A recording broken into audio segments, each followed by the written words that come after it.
નમસ્કાર મિત્રો, જય શ્રી કૃષ્ણ। ટેસ્ટ બાય નીતામાં આપનું સ્વાગત છે। આજે આપણે એક નવી જ મેથડથી મસાલા પાઉં બનાવીશું। તો ચાલો મિત્રો રેસીપીને સ્ટાર્ટ કરીએ।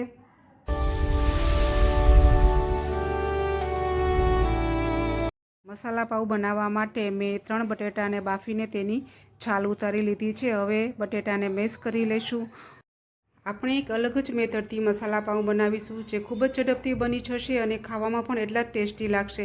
જો મિત્રો તમે મારી ચેનલને સબસ્ક્રાઈબ ન કરી હોય તો કરી દેજો અને કરી દીધી છે તો તમારો ખૂબ ખૂબ ધન્યવાદ। હવે આપણે એક વઘાર કરી લેશું।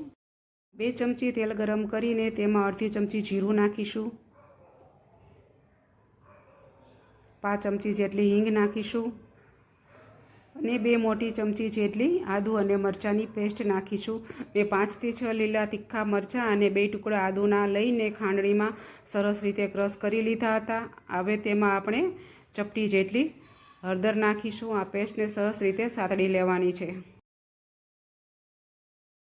આદુ મરચાંની પેસ્ટ સરસ રીતે સતળાઈ ગઈ છે। હવે ગેસ બંધ કરીને આ વઘારને આપણે મેશ કરેલા બટાટામાં એડ કરી દઈશું। હવે 1 ચમચી ગરમ મસાલો નાખીશું। 1 ચમચી આમચૂરના પાવડર નાખીશું। 5 ચમચી જેટલો ચાટ મસાલો નાખીશું। મેં બાફવામાં મીઠું નાખ્યું હતું એટલે અત્યારે મીઠું એડ કરતા નથી। અને 1 ચમચી ધાણા જીરું પાવડર નાખીશું।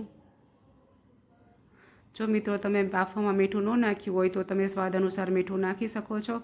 1 નાની વાટકી જેટલી કોથમીર નાખીશું। હવે આ બધાને મિક્સ કરી લેશું।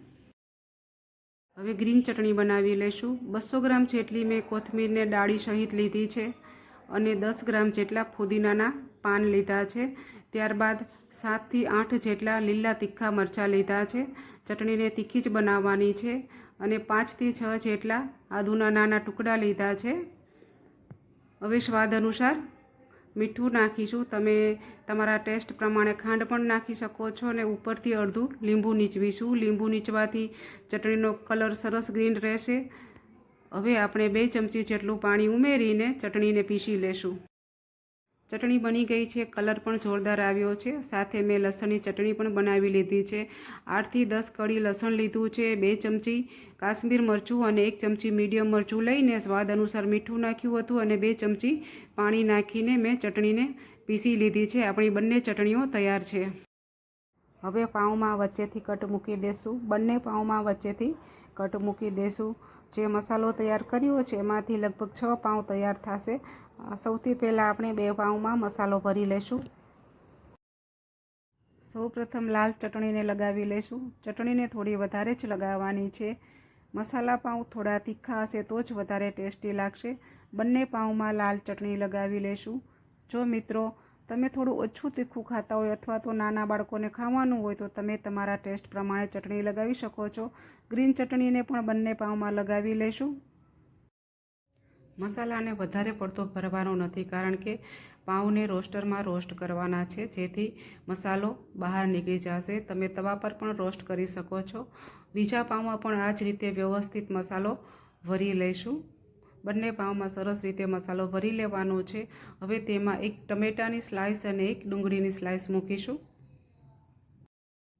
રોસ્ટ થયા બાદ ટમાટર અને ડુંગળીની સ્લાઇસનો ખૂબ સરસ ટેસ્ટ આવે છે।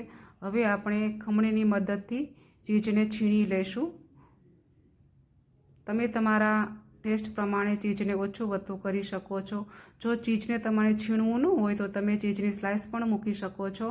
તમને ટમાટર સોસ અને માયોનીઝ સોસ પસંદ હોય તો એ પણ તમે નાખી શકો છો। હવે પાઉંને આપણે બંધ કરી દઈશું। હવે આપણે બટર લગાવી લઈશું। બટર થોડું વધારે જ લગાવવાનું છે। બટર લગાવવાથી પાઉં એકદમ ક્રિસ્પી બનશે।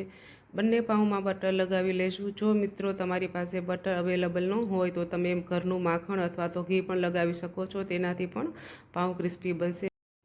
હવે પાઉંને રોસ્ટ કરી લેશું। મારી પાસે મોટું મશીન છે તેમાં બંને પાઉં આવી જશે।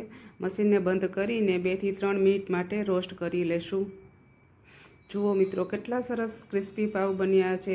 તમે પણ આ મસાલા પાઉંને જરૂર ટ્રાય કરજો। એકદમ ઝડપથી અને ફટાફટ બની જશે। મિત્રો તમને મારી રેસીપી કેવી લાગી તે કોમેન્ટ બોક્સમાં જરૂર જણાવજો। મારી ચેનલને સબસ્ક્રાઈબ કરજો તથા તમારા મિત્રો અને પરિવાર સાથે શેર જરૂર કરજો। ફરી મળીશું।